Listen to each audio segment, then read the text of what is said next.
Hello, YouTube and Rumble worlds. Hello. Okay, so I am live streaming to talk about my latest music videos. I've actually tried to do a live stream like this. I think it was yesterday. I don't know what it was.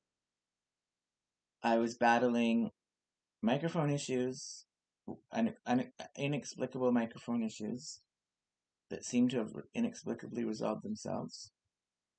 Um, a slow as fuck computer, like impossibly slow, and distraction from somebody who I love, but somebody who can be very distracting, can be kind of annoying. I mean, just to be honest, but I do love him still. Who was in my energy, who was in my presence, and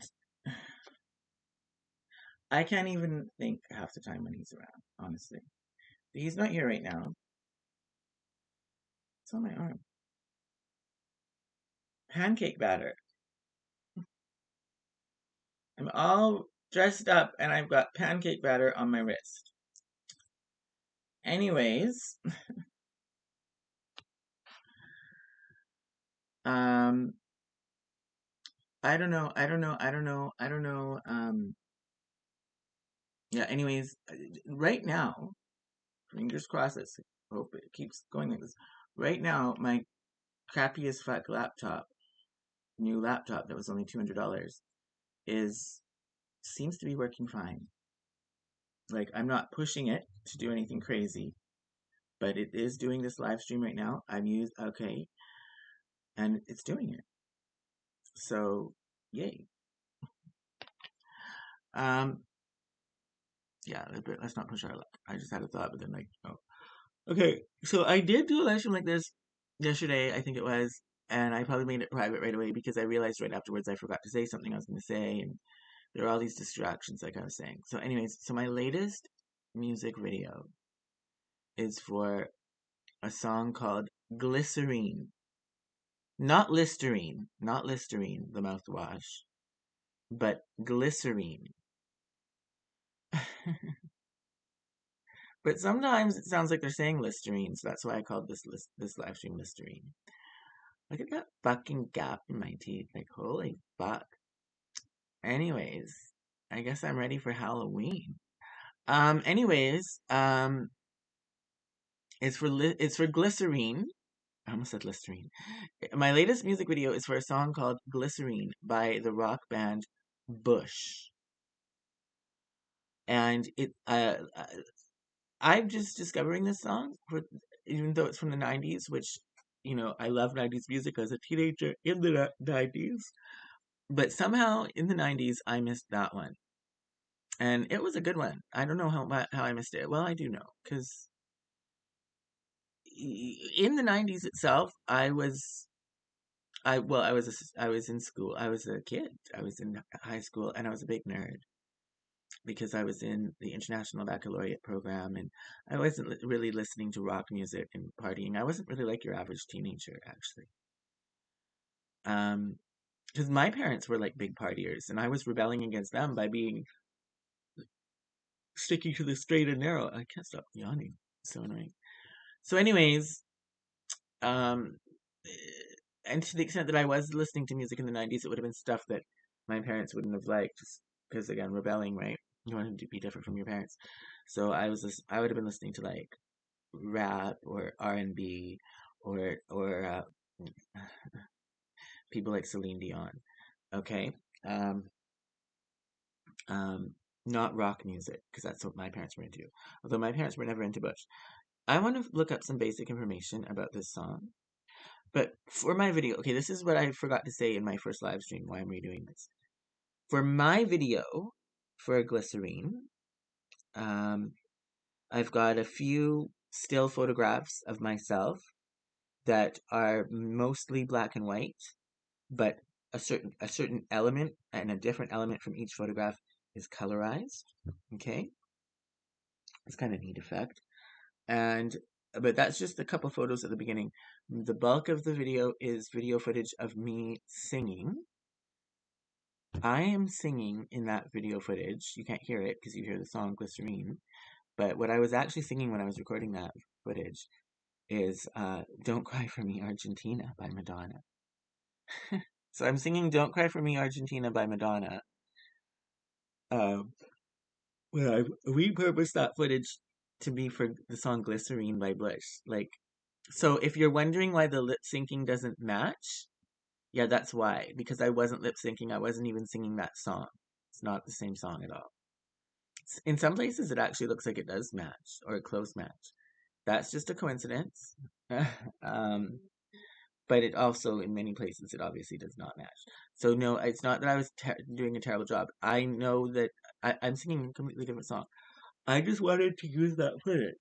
It's not about lip syncing. It's about the vibe that I created, that I was in when I was recording that footage. Don't Cry for Me, Argentina.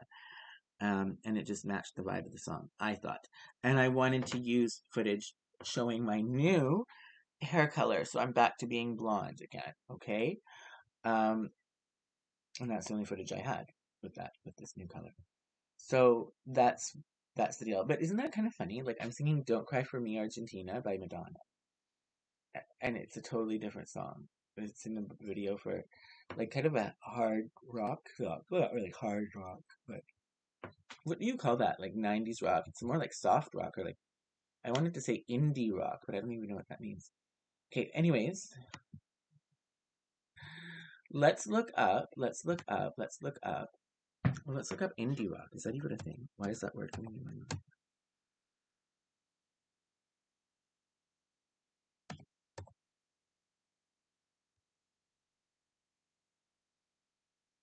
Now, I've got it ready to go to play it, this song I'm talking about, but I won't be playing it during the live stream with YouTube. Indie rock is a subgenre of rock music that originated in the United Kingdom, United States, and New Zealand in the early to mid 80s. Although the term was originally used to describe rock music released through independent record labels, okay, so that's what it means. By the 90s, it became more widely associated with music. Okay, now I have to click on that to see what that is. More widely associated with music uh, such bands produced. The sound.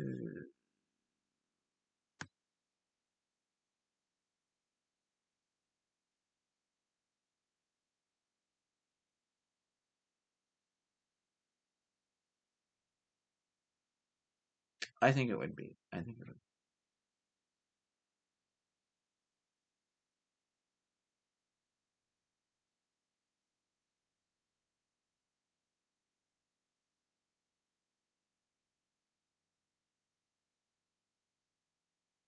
Okay. I also want to check out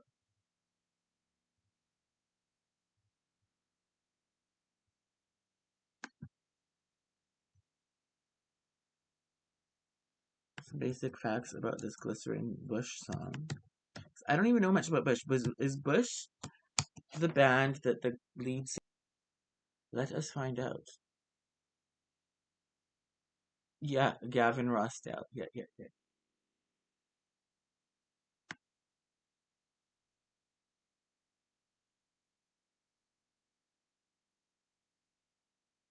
Okay, Glycerine was released as the fourth single from Bush's, and it sounds like they're talking about President Bush, but they're not. Bush's,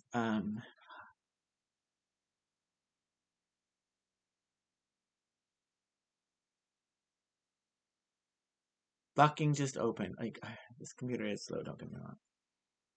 It is fucking slow as fuck.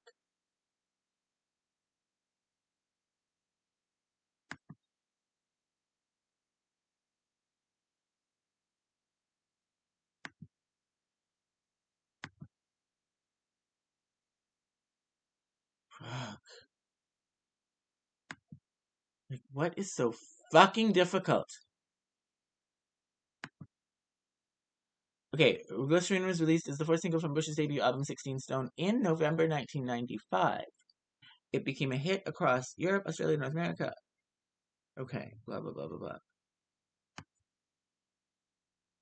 The song was written by Gavin Rossdale in 93.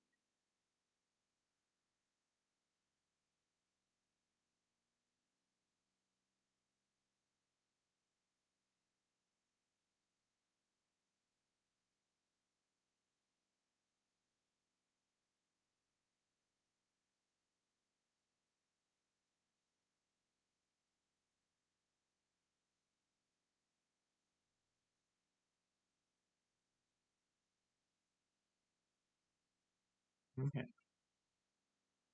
Okay, well, I better say what I was just reading. So, the lyrics reflect Rossdale's feelings of vulnerability and the complexities of his relationship, capturing moments of intimacy and distance. The song's emotional weight is enhanced by its haunting melody and Rossdale's passionate delivery. Um,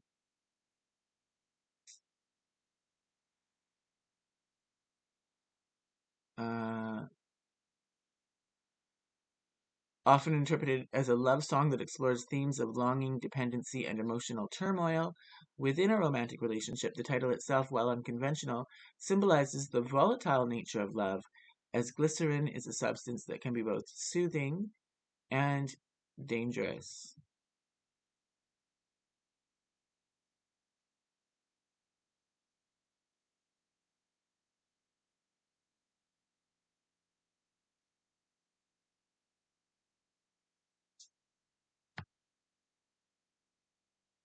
As it was.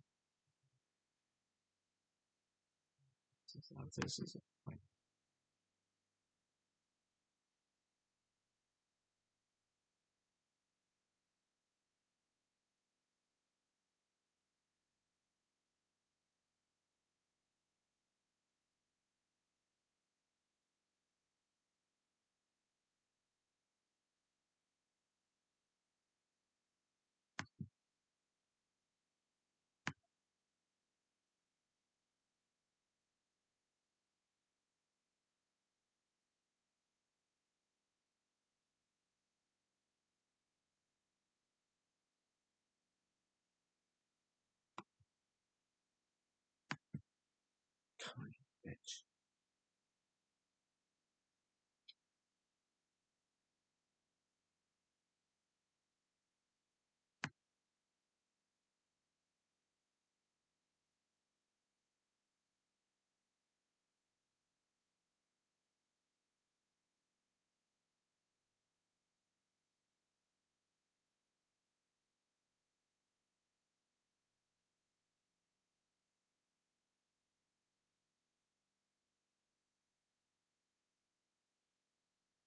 Okay.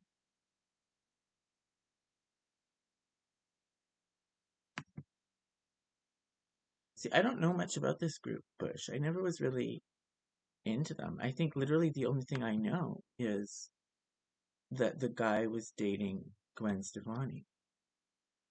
Like the Tragic Kingdom album, a lot of the songs are actually about their breakup. Um,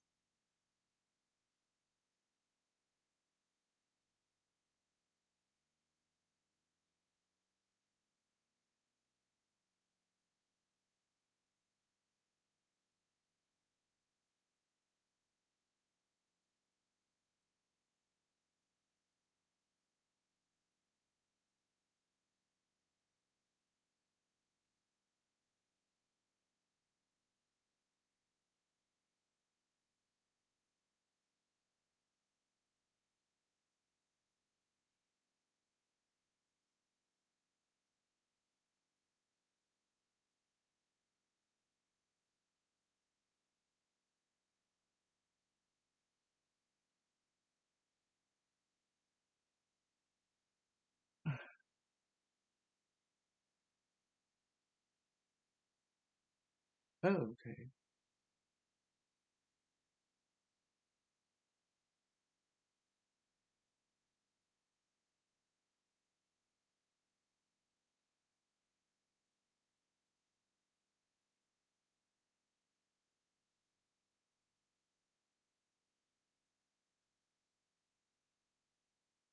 So he's the father of Gwen Stefani's kids. How many kids does she have? Three sons.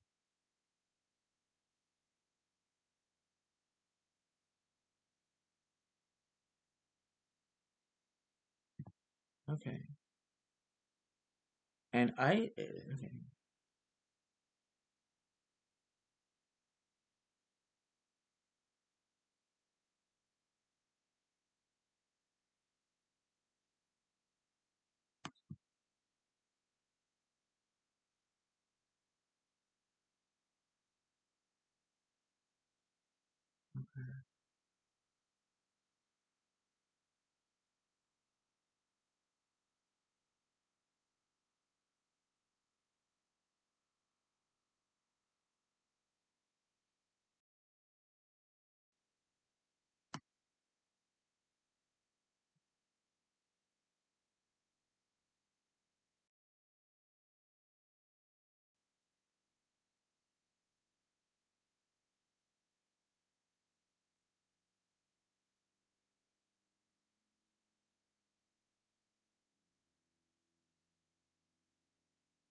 Okay. Anyways.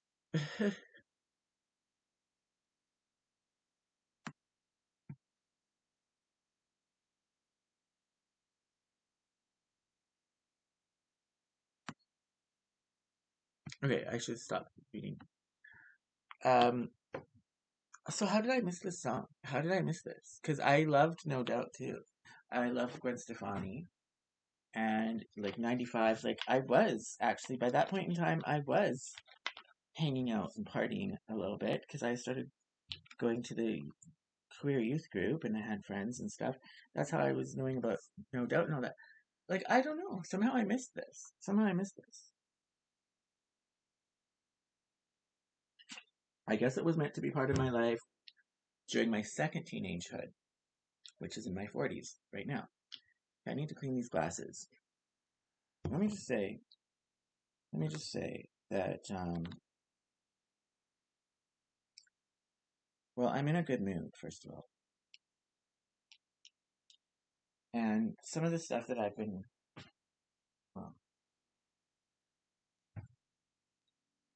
like I don't know why I'm saying this right now, but like the Reese stuff about my love life, like whatever. I'm over it.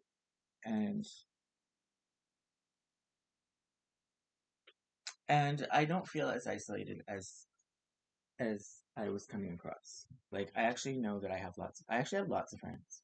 Like I don't know why I feel so isolated because I actually have lots of friends. And almost every time, I mean, maybe not every time, but almost every time I go out, I run into people I know. And that's something I like about Kamloops. Vancouver used to be like that. Like when I was young, I could walk down Granville Street, downtown Vancouver, and it would take an hour to get wherever I was going because every 5 minutes you would run into somebody that you know and you stop and you talk. And I've missed that over the years because Vancouver isn't like that anymore. But that's what it's like in Kamloops for me. Not every day, but just about actually. Like I'm almost guaranteed to always see at least somebody that I know. And and a lot of these people like me. It's not like just because we're not necessarily super close friends, but I know a lot of people here, and I like them, and they like me. And the haters, are inconsequential. Like, they really don't matter. And Reese really doesn't matter. Nobody's seen him. He's in hiding. Right? Good, bitch. You should be. You've got a lot to be. You've got a lot to hide from. You should be embarrassed. But like, I'm over it. It's so silly. And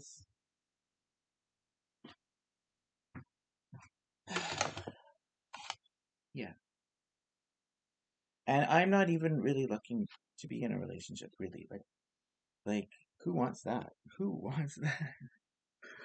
It's just I don't. Well, I do, I guess, but it's just gets where I was just holding something and I dropped it and it's disappeared. It's like,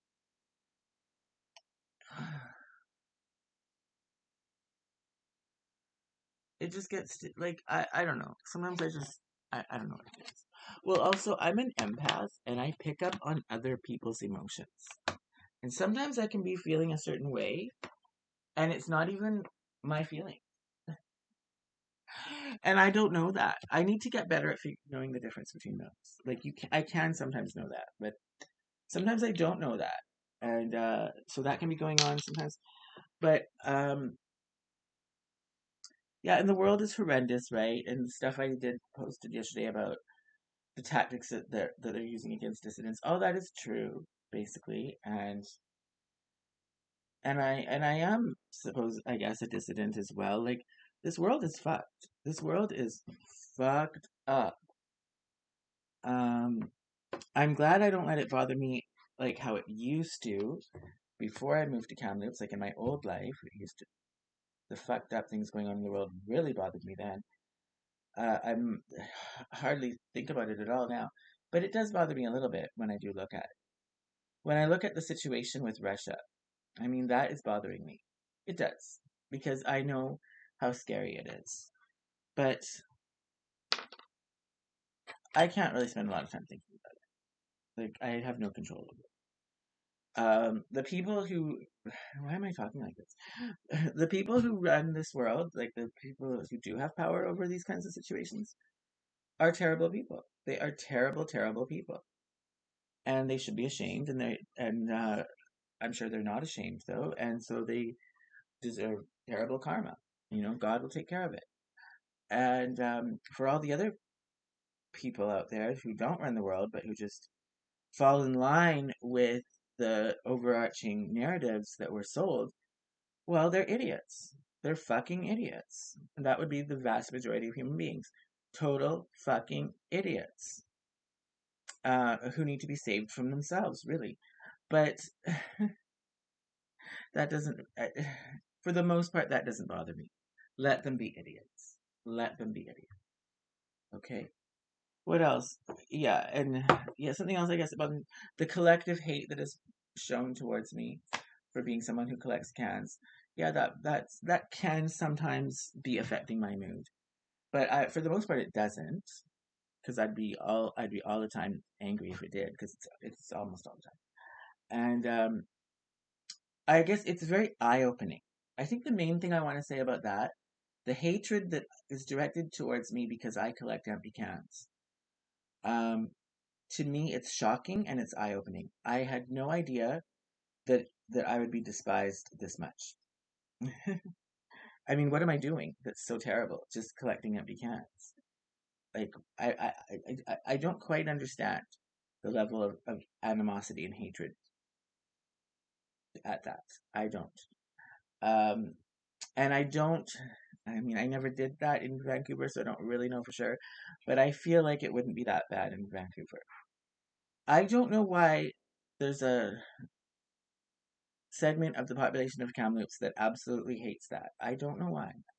And I would put it under the category of, here, let me just see this live stream from my software to make sure it's working. I put it under the category of um is this frozen? Like, is my camera frozen?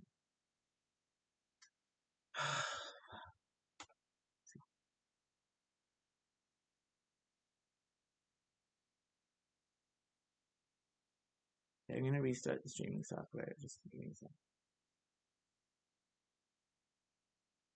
Hello. I'm just hoping it would come back on its own, but it's not. Is it working? Or are we frozen again? Frozen again?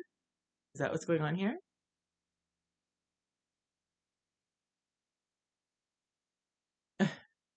I'm like passing out. I'm like nodding off. Look at me.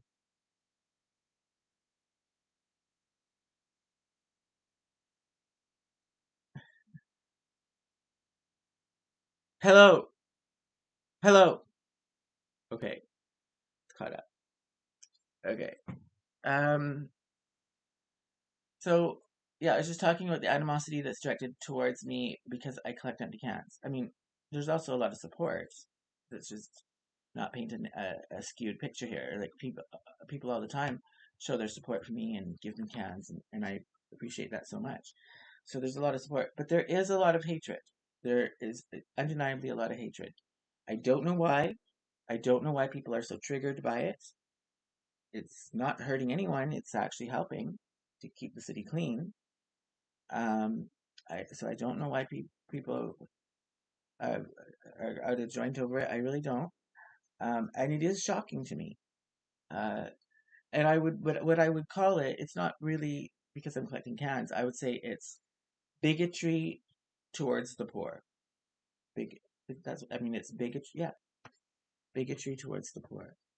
And but why? Why is there such bigotry? And like I really thought I was socially aware of all kinds of things like that, and I had no idea. Because when we think about class issues, we think about how working class people are getting exploited through labor, right? That's the traditional left wing class politics stuff. We don't really ever talk about how, like, apart from anything going on like that, how there's just these bigoted attitudes towards either working class people or poor people, people who are shut out from work, actually. Um, there's bigoted attitudes towards the poor. Like, I've got a master's degree and bachelor's degree, in the social sciences. I've come across every aspect of, you know, um, advocacy for marginalized groups through my education and elsewhere. And never, I don't remember it ever being a topic of discussion even in university about the bigotry that people who are poor are on the receiving end of. And I never saw it in Vancouver. I never saw it in my whole life until I actually became as poor as I am now and having to collect cans here in Kamloops in 2025, 2024. And now I see, oh my gosh, like, people presume that I'm a thief. I mean, if I was actually a thief or a criminal, like, stealing stuff for a living, if I was doing that, I wouldn't need to collect cans now, would I?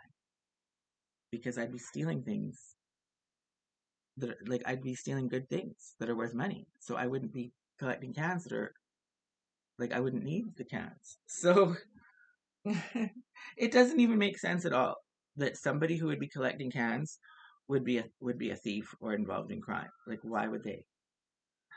But that is what is presumed. Like, for instance, I was at somebody's house. I'm going on this big rant. I was at a friend's apartment building a couple of days ago.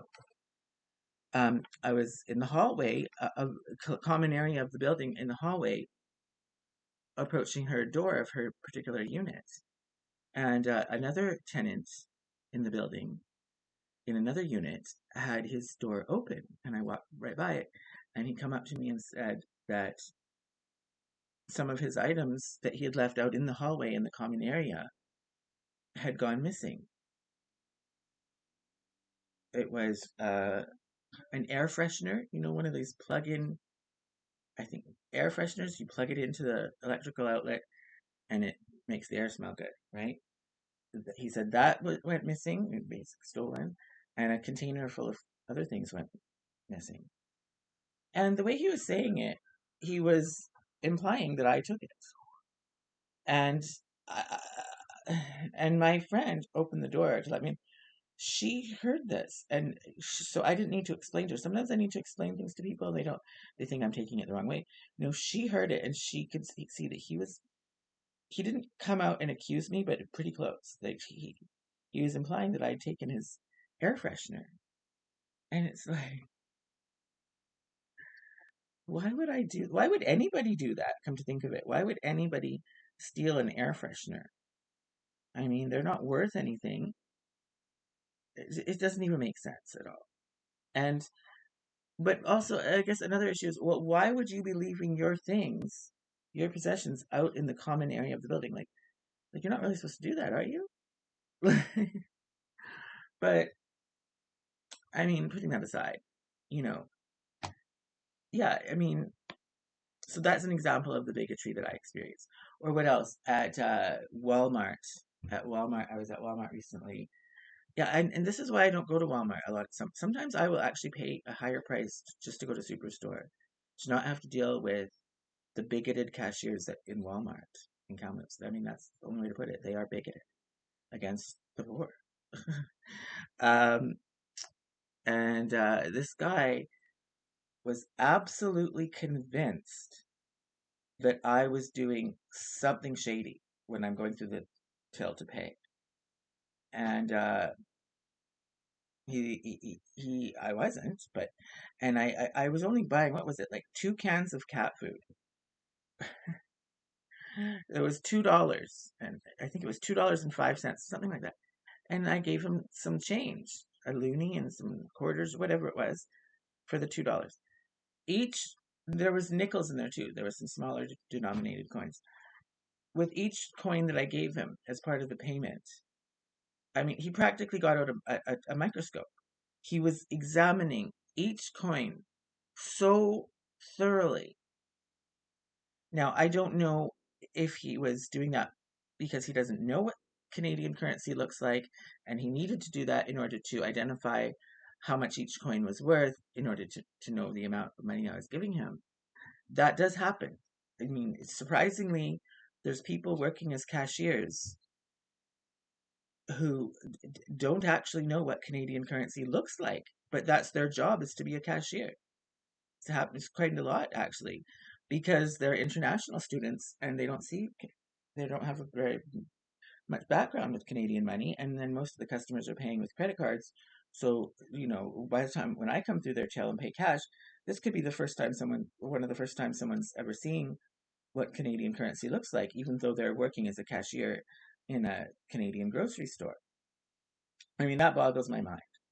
That actually boggles my mind. I mean, to think that there's cashiers working who don't even know what the money looks like. That,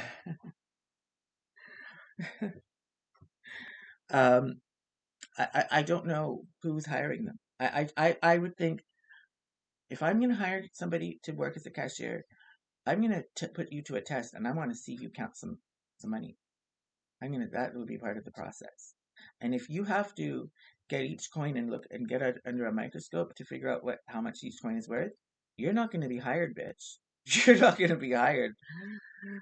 I mean, so he was showcasing quite uh broadcasting, showing to everyone that he didn't know what money looks like, even though he works as a cashier.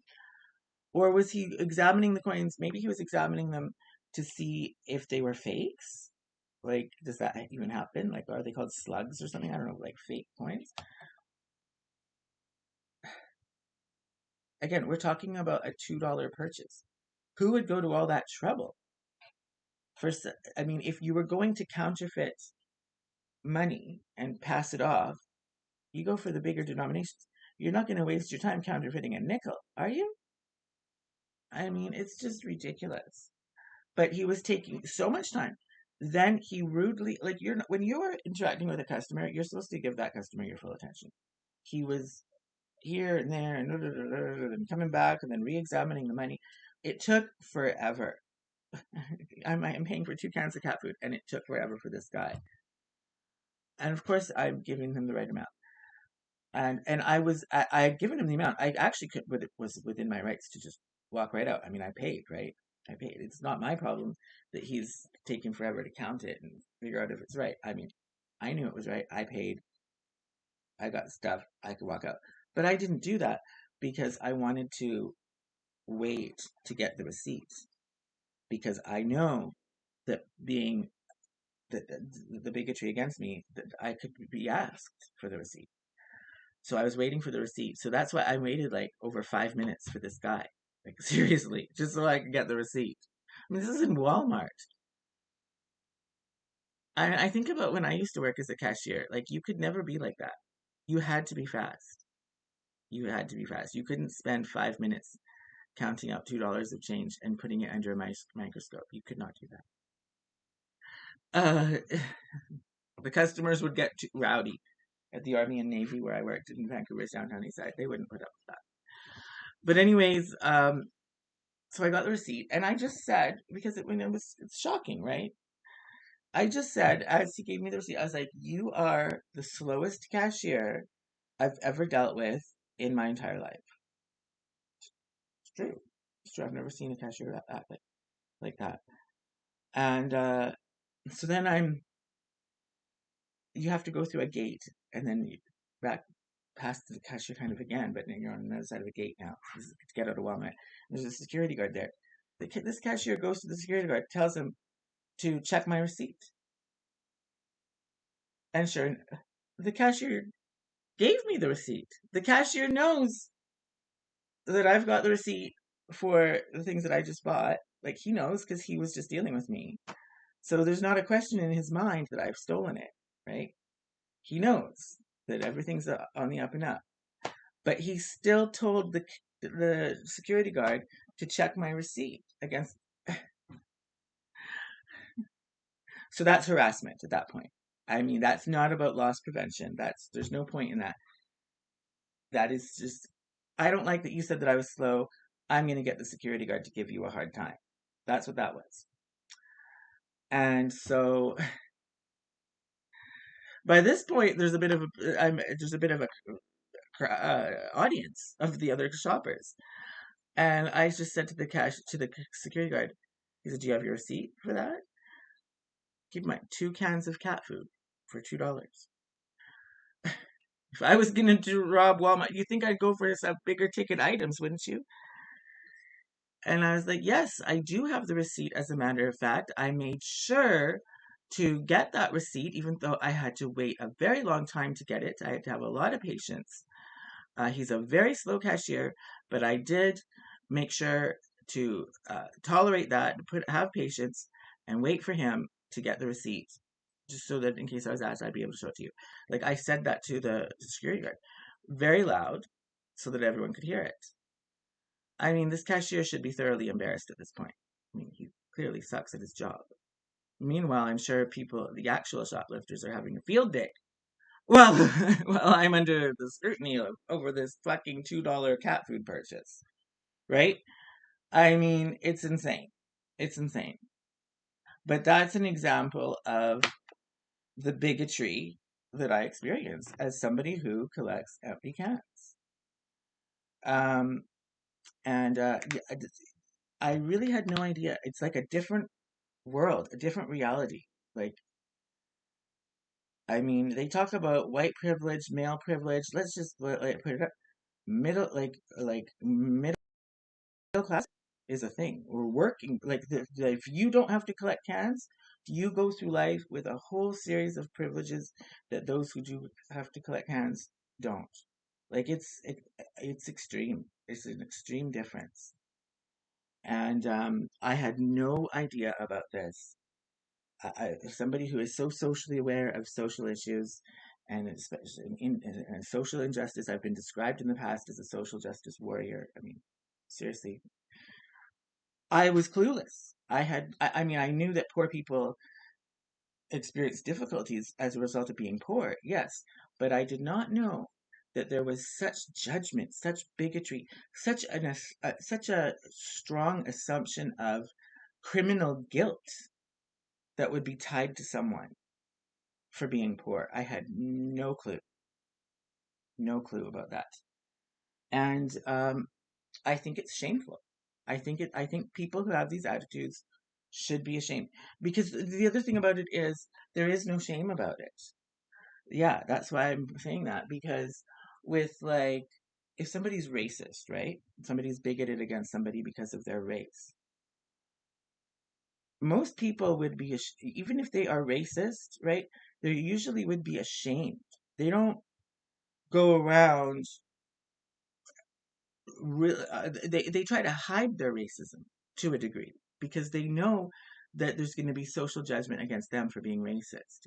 It's not socially acceptable in modern Canadian society to be openly racist. That is not socially acceptable. So people do it in subtle ways if they are racist. Not the same with this kind of bigotry. With this bigotry against the poor, it actually is socially acceptable. Isn't that horrible? And so there's no feeling from someone who is bigoted against the poor that they would feel that they need to hide it, or that they need to be ashamed of that, that they would need to like no, actually they're proud of it. Like they're proud of it. They really are righteous in their minds. They're very righteous, and they're thinking that they are in the right and that they are entitled to look down their nose at someone who is of less means than them. Like they really, there's no shame, or they're not hiding it at all.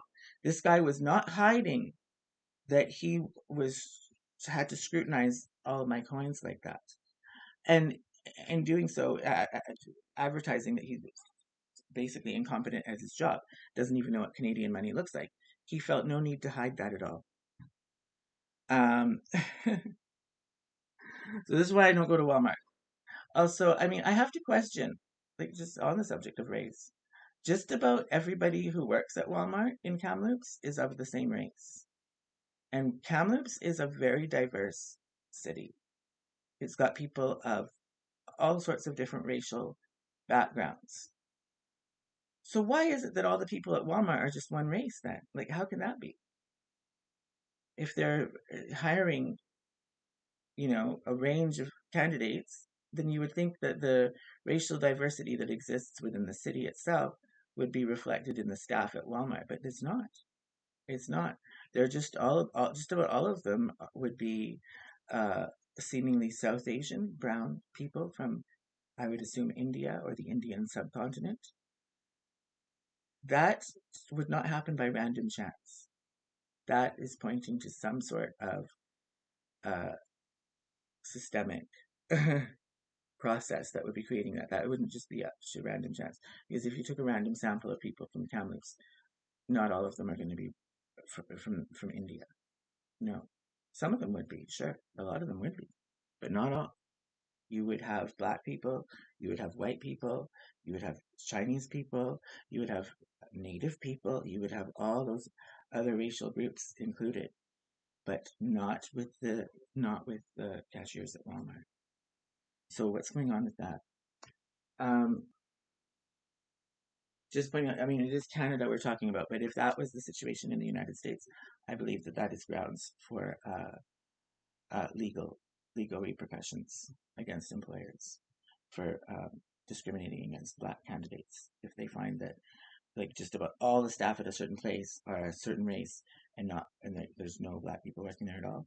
It points to discrimination in the hiring practices. So we don't have laws in the books like that here in Canada, but I mean that's what it looks like, doesn't it? Okay.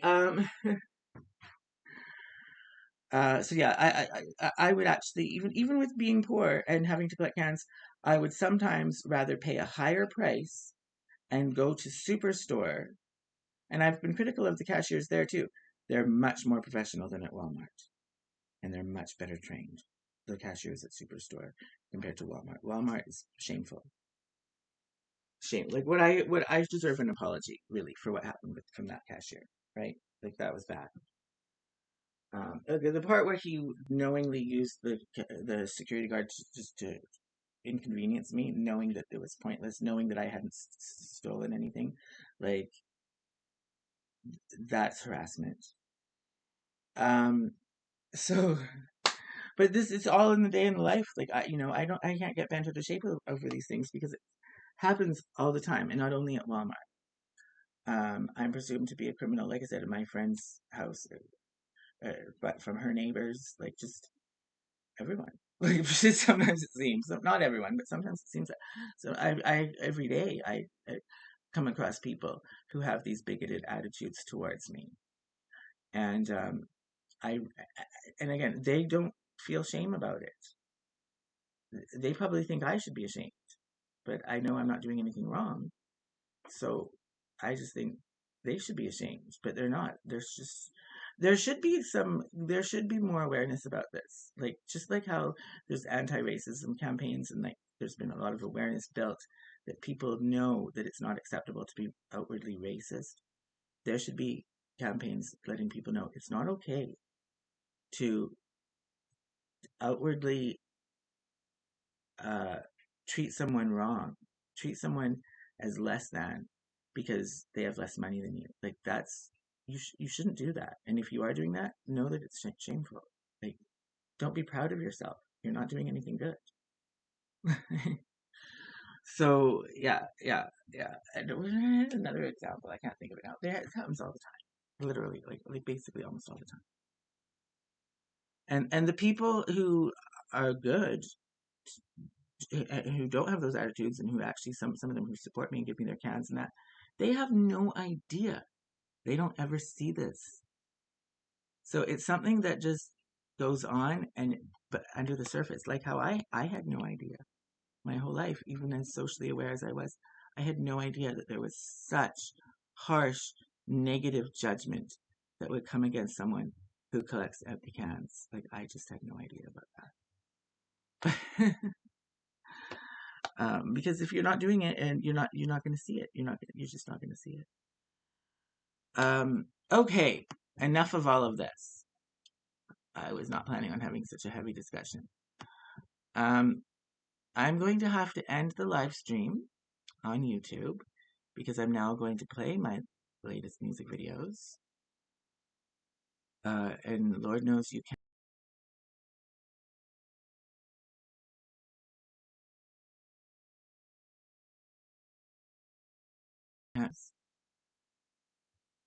Why is it saying that? Okay. Well, I've been streaming for 47 minutes. If you want, you can see this on Rumble. Maybe I should put it.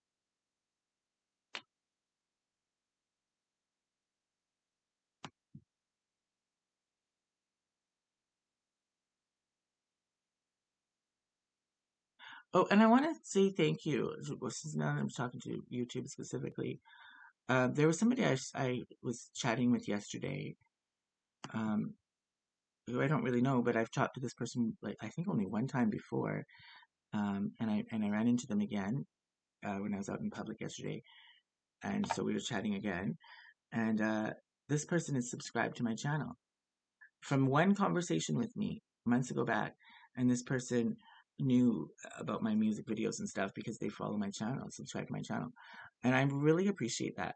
So I appreciate all of my subscribers, but especially somebody who is subscribed to me because I've reached out to them personally, like I saw you somewhere in public or we were talking somewhere, and that where did my camera go? But I promote my channel everywhere I go. So if I was physically interacting with someone, I will promote my channel, and somebody actually subscribed and followed me after that and sees my content. Like it means a lot to me. It's a good important reminder to me. To it reminds me that for time. I need to think about that when I do feel isolated because it reminds me that I'm really not as isolated as sometimes how I feel. So I appreciate all my subscribers, but especially ones that I've recruited physically in the 3D world, because some of these people don't even normally watch YouTube. They're just on there because to see me. So again, I would think YouTube would get their act together too. Like for instance, some of my recent videos, like the stats make no sense. The stats make no sense. My latest YouTube short has 2 views. 2 views. I did a YouTube short a few weeks ago that had over 400 views. There's really no difference doing. Think of is I started talking about taking a my anti-war politics and my let's call it my anti-BS politics, and I've made a few political live streams, or maybe even just one, and so after that my stats plummeted. Yeah, that's YouTube. That's YouTube censoring and suppressing my channel. All right. So, anyways, we need music. We need music. So we need to end this on YouTube so we can play music without any negative consequence. So peace out, YouTube. Did I just put that in the chat? Let's see. Sorry. Yeah, it's in the live chat. The link to this on Rumble is in the chat on YouTube. Okay, peace out, y'all.